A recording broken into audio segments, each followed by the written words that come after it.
Welcome to a special edition of our Confident Conversations podcast, where people and ideas meet.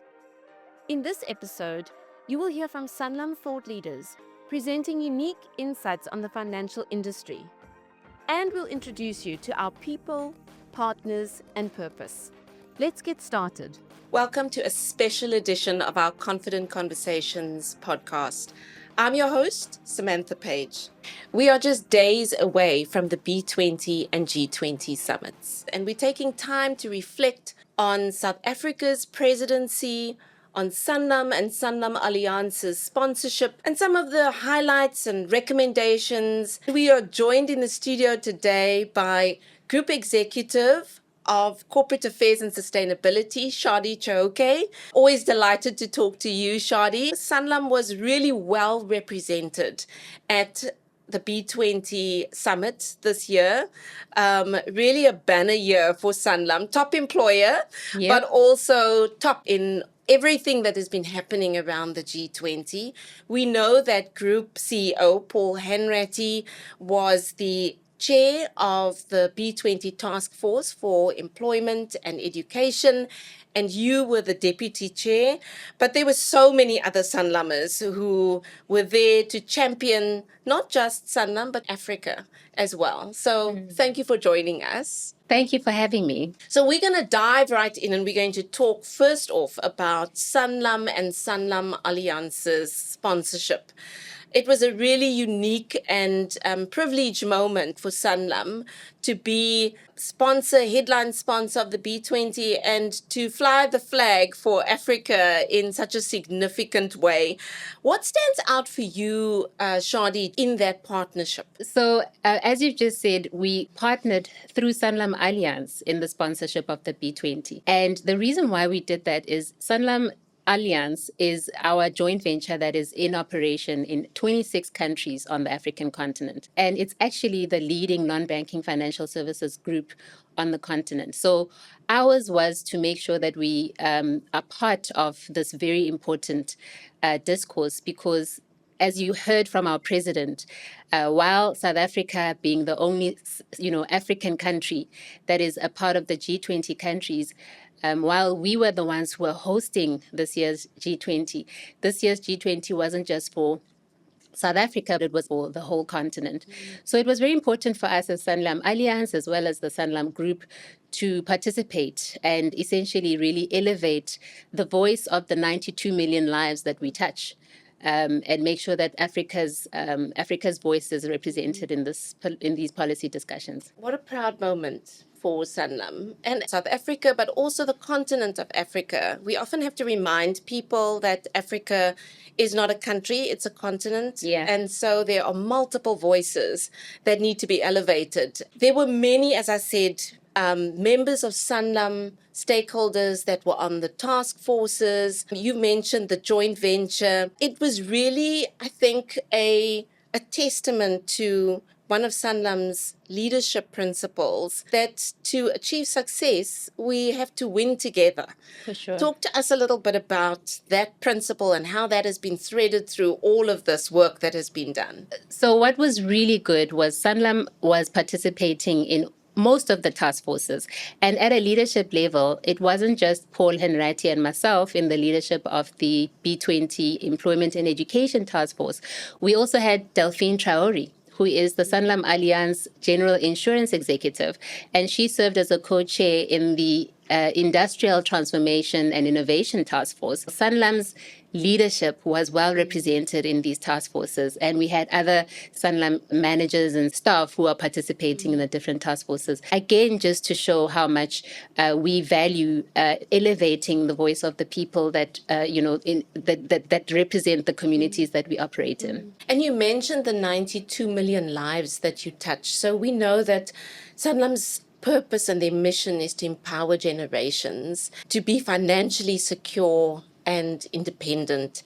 And that was a very important part also of Sanlam's investment in this task force, in the B20 as well.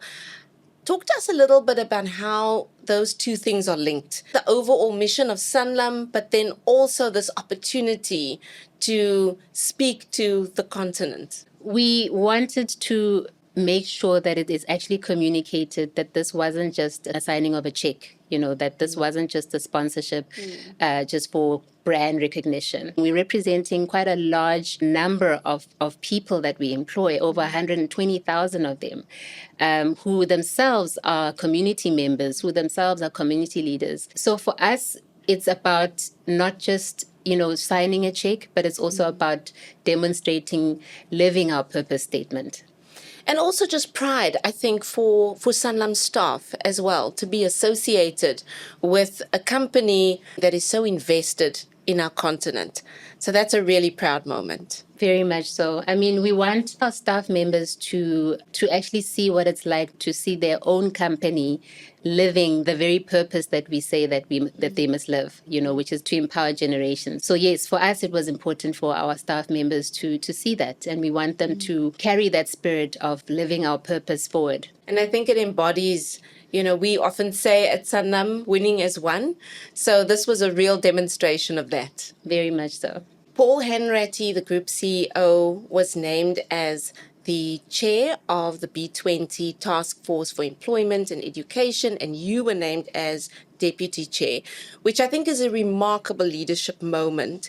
But for you personally, talk to us a little bit about what that meant for you. There was so much significance around showing that Sanlam at a leadership level actually also empowers women. So for me to be the deputy chair on such an important platform in one of the B20 task forces was a significant thing. So not only from symbolism of, we are serious about gender equity, but also just giving me an opportunity to show up with significance and being very well prepared and making sure that I contribute meaningfully to all the conversations. And it wasn't really just from a Sanlam perspective, but it's important to call out that our South Africa presidency, I think, is the leader when it comes to gender equality and gender representation in the leadership of the B20 task forces. We had 4 women out of 8 leaders who are leading and chairing these B20 task forces. That's 50%. And I don't think that there's any country that has hosted the G20 that has had that kind of statistic. So, and in South Africa, even more significantly, those 4 women were all Black. So historically, it has a great symbolism for our country, just showing our commitment to transformation and to gender equality. So it was really significant for me to be participating in that. That makes my heart so happy, Shadi, and also not just on the task forces, but the steering committees, the engagement groups. We know Snowy Masakele was doing such amazing work on the steering committee and also on W20. So it really underscores the significance of the role that women can play on the African continent. Very much. And showing that to the world. Yeah. And in our task force, specifically in employment and education, one of our recommendations speaks to increasing the gender participation of women in labor. And so we have what was previously called the Brisbane Goal, that was calling on G20 governments to reduce the gender participation gap for females by 25% by 2025. And that expired.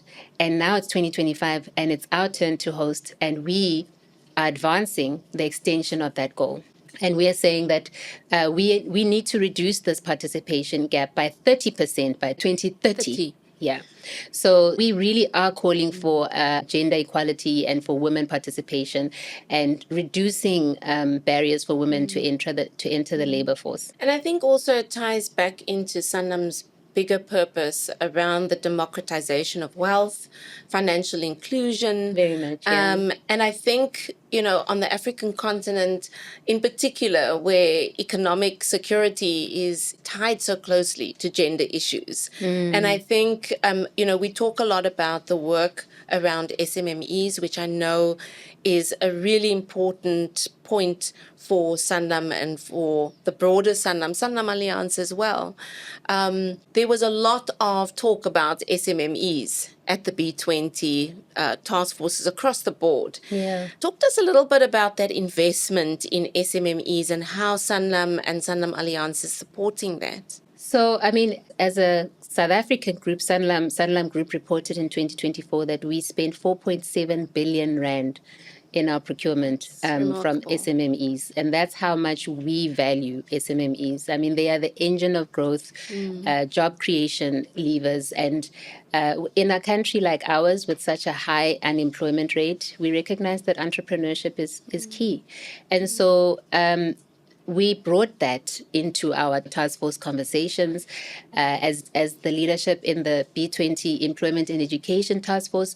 We brought in that we need to actually advocate for governments, G20 governments, to create an enabling environment for entrepreneurs. And you will see in our policy paper that we speak a lot around that SMMEs are very important and we need to empower them. We need to ensure that there's an enabling environment for them to access finance as well as to access markets. And I think so significant that 80% of the world's GDP is represented by all of the countries that are attending. So I hope that there is going to be some investment in Africa coming from that as well. And, this is the perfect opportunity. You said that there were, specific recommendations also around SMME development. And I know that, Sanlam does a lot of work around formalizing stokvels, for example, which is also bringing that informal sector into the conversation. Were you encouraged by what you heard around the tables from people that attended with you? Very much so. I mean, in the rest of our continent, if you find that a lot of jobs are actually created by SMMEs, even in the informal sector. So we recognize that as a key priority that we needed to make sure G20 governments are alive to. And just in terms of how we've also always seen it in our country, in our local context, we have spent a lot of money and time and investment in SMME development and doing business development support for SMMEs. So I think time and money well spent. And, it reminds me so much of that leadership principle that we talk about, show up and inspire excellence. So I hope that's going to inspire excellence from the rest of the world and from all of the countries that are going to be attending. So do I. So Shadi, we know that the journey from B20 recommendations to G20 adoption and then national implementation isn't easy. And I'm interested in the mechanisms of collaboration that were brought into the various task forces and discussions that you were part of that address that specifically. So for us, it was so important that we do not get accused of having participated in a talk shop. Right. And it was very important for all of us to bear in mind that the kind of recommendations that we make are going to have a great chance of success in being adopted by the G20. And so what was the how? How we did that was we knew that we needed to make sure that we are engaging with our government counterparts. Right. So in our task force, we had a pathway of making sure that we meet with covering employment and education, that we meet with the employment and the education ministers at their ministerial meetings. Right. And so I went as the deputy chair representing the task force to go and engage with the working groups of the employment ministers, as well as the working group for education. And it was quite pleasing to see that there was some alignment. Oh, good. So the key thing that we believe is as long as there's alignment with government, that at least has a greater chance of being adopted. We shared what our recommendations are, what our thinking was. On the employment side, when we shared our, let's say, employment related recommendations, specifically around youth, around women, around SMMEs, and around skilling and upskilling for employment, very much aligned. So it was actually great that the employment working group together, with the employment ministry, we could align on that. And then on the education side, we are advocating for universal access to quality early childhood education. Yes. And it was so pleasing to find that the education minister in South Africa also has that as a priority. The working group from education were working on that as well. And we also found that another key ingredient is making sure that the recommendations that we make are based on research. As long as you've got research that backs why you are recommending what you're recommending, that has a great chance of ensuring that policy can get adopted. Another thing that Sanlam did as part of our participation in the B20 was we host on an annual basis the ESG barometer. Correct. And this year we made sure that the ESG barometer actually goes into actually finding out what are the success factors for making sure that B20 recommendations do get adopted. And we looked at the three past presidencies of the G20, and some great findings came out of that. I think that was such a unique execution for the ESG barometer. It's one of those research papers that is adopted and shared, and it was such a unique take on it this year to focus on the actual implementation and to look back on what has been done and to also apply a critical lens to it, that it isn't easy. There are engines of government that nobody can anticipate sometimes. So I think that was a great approach to take. I think the other thing you mentioned was just, on ECD development, the youth focus. And what's unique is for you and Paul to be part of this task force is that Sanlam has done so much work already in those areas. So the Youth Employment Service is a very proud project that Sanlam is invested in as well. So I think you already have made so many inroads and could give first-hand experience of what you are seeing on the ground. Yeah, that's exactly it. So one of the critical success factors that the research paper from Krutham revealed about what are the success factors for policy recommendations to be adopted was that if you can demonstrate some sort of case study that demonstrates that what we are recommending actually can work. And we actually cited the Youth Employment Service partnership as a case study in our Employment and Education Task Force paper. We also cited the sayouth.mobi platform as a very useful case study that demonstrates how we are addressing providing a platform to young people who don't have education or employment, who are looking for work, and as well as any training opportunities. We have this platform that is so inclusive that doesn't require people to have Wi-Fi, so young people can access this database to go and identify work as well as skilling opportunities. And that's the sayouth.mobi platform. So we quoted those two case studies in our policy paper.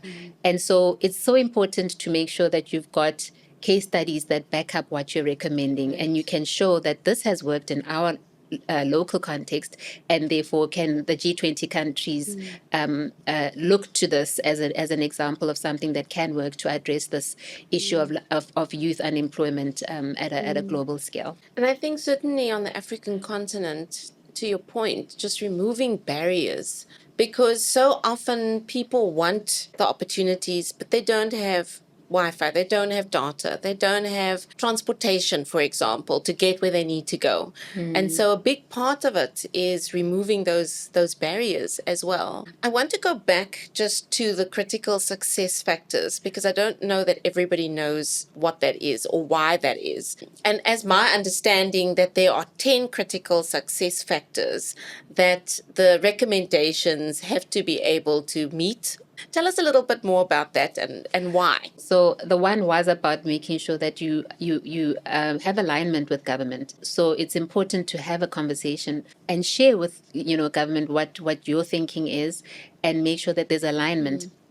I think once you've got a priority that that you're focusing on, that you realize is also a priority for government, then it's a shared challenge that we're trying to solve. The other, as I said, is research backed. As long as you can demonstrate some sort of data and research that you've done that supports why you say this can work, that is another critical success factor. And all of our task forces had knowledge partners and network partners. And these knowledge and network partners are subject matter experts who have access to research and made sure that every single recommendation that we're making is research backed. So that's the other critical success factor. The other one is making sure that governments know who are the implementing sort of agencies that can help government to implement those particular policies. And we made sure as well that in our policy recommendations that we can identify what those implementing agencies are. So just to give you an example, where we were referring to youth specifically and making sure that there is a platform for young people to be able to access youth opportunities, etc., we referred to the OECD as an implementing partner that can be the central kind of global facilitator for implementing such an initiative. We've had Indonesia, we've had India, we had Brazil over the last 3 years. And South Africa is now adding their voice, or Africa is adding their voice to that. Are you confident in the recommendations that have been made specifically from your task force? I think the eternal optimist in me will believe that our efforts will yield fruit, because, as I said, we made sure to meet with our government counterparts where they were at. I went all the way to Skukuza in Mpumalanga. To the education ministers working group side event, or let me say they were having a working group meeting, and we hosted a side event where we took advantage of the fact that because they're gathering as G20 ministers from all over the G20 countries in education, we took advantage of that audience to come to them to say, as the Employment and Education Task Force, this is what we're advocating for. And what was great was that there was alignment. So we're very confident that early childhood education is one of the priorities that we were focusing on, and it was also an imperative on the education ministry side. So we're confident that that will be adopted. We're hopeful that it will be. So is upskilling, re and upskilling, because it's very evident now, with AI and advancement of technology. As a country, as a continent, we cannot be left behind. We have to make sure that people are skilled, reskilled, and upskilled to make sure that they can be able to compete meaningfully with the advancement of technology. So we are advocating in our task force that G20 governments must commit 0.5% of their GDP to skills development. And recognizing that importance of lifelong learning so that people can remain relevant and people can remain employable and be able to still continue to earn a living. So what I'm hearing is that to take the recommendations from a recommendation to an implementation, partnership is key. Very much. So Shadi, as we head into these final days before the B20 and G20 summit, what would you say is what you're most focused on right now in this last stretch? So since handing over the policy papers in September, the focus has been on advocacy. The focus has been on hosting side events, meeting with government ministers at their different ministerial meetings, and promoting what we are recommending in the policy documents. So a lot of advocacy is what's happening, between now and when the summit happens. And we also understand that the G20 ministers themselves have a declaration or their own policy papers that they're going to be handing over to our president to take into the Leaders Summit. So ours is really to just advocate, essentially from an employment and education point of view, to really get those ministers to elevate the priorities that we want to end up getting a global platform at the Leaders Summit, which is issues on education, early childhood education, and all the other recommendations that we've made, especially on youth and SMMEs. Every year, there are themes that emerge from all of the task forces. I think in previous years, climate was high up on the agenda, women's issues. If there was a headline for this year, for 2025, what would you say that headline is? So, I mean, our theme was, from a G20 perspective, the theme was solidarity, equality, and sustainability. Yes. And those are even themes that already at Sanlam Yes. we are prioritizing. Sustainability, financial inclusion is a theme, is an imperative for the Sanlam Group, and it was actually a key theme from both the B and the G. Financial inclusion, making sure that people who are underserved in accessing financial services, that they are able to access financial services. So you will find that in most of the task forces, even the digital transformation task force specifically, recognizing that digital is an emerging kind of tool that can be used to ensure financial inclusion, you will find that a lot of their recommendations are speaking to that as well. I think so much about the Sanlam staff that are not at the coalface like you are. How do you think we can bring this home to them and make them feel part of it, and instill the pride that they should feel, I think, given all of the work and the investment that has gone into this year? I think that they can feel proud to see that Sanlam puts its money where its mouth is, that Sanlam walks the talk. And so they too can do that in their teams and in their communities. So we are hopeful that people will be inspired, that at a leadership level, we participated, we represented the group. We would like the staff to see themselves in that. And to recognize that they themselves are community leaders. And so you can take the principles and the themes that we've been focusing on and advocate for them in your own communities. Jody, you talked about inspiration and just being inspired by what has transpired. What has inspired you throughout this year? So for me, this has been an incredible year of growth, and to be afforded an opportunity to be stretched and to grow in this way, I wouldn't trade that for anything. And I think people can draw kind of inspiration from that. I had a leader who afforded me the opportunity to deputize him in such key conversations on a global platform. So at a personal level, this has been a learning and growth and development endeavor for me in the last year.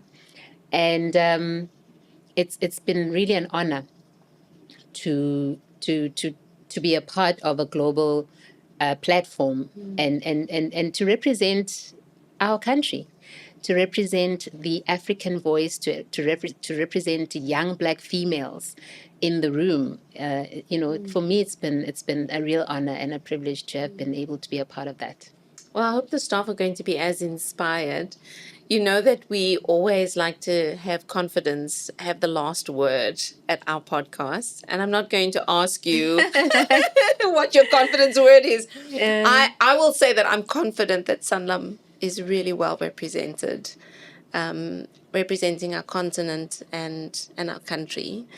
What for you is the thing that you are most confident about, given everything that you've seen and all the conversations that you have witnessed over the past year? What are you confident about when you think about the B20 and G20 summits? If I look at the composition of the chairs that were put forward to head up these task forces on the B side, the experience that came with that, the confidence I get is that our country and this continent are in good hands. We had leaders who have rich experience, and not just experience, but they also have a heart to solve for problems that are touching people's lives. So for me, that was an inspiration to lead with heart, to lead with purpose, and to just make sure that you, every single day, you're living your life with an understanding that you want to make a meaningful difference and add value into people's lives. So we were led. We really were led.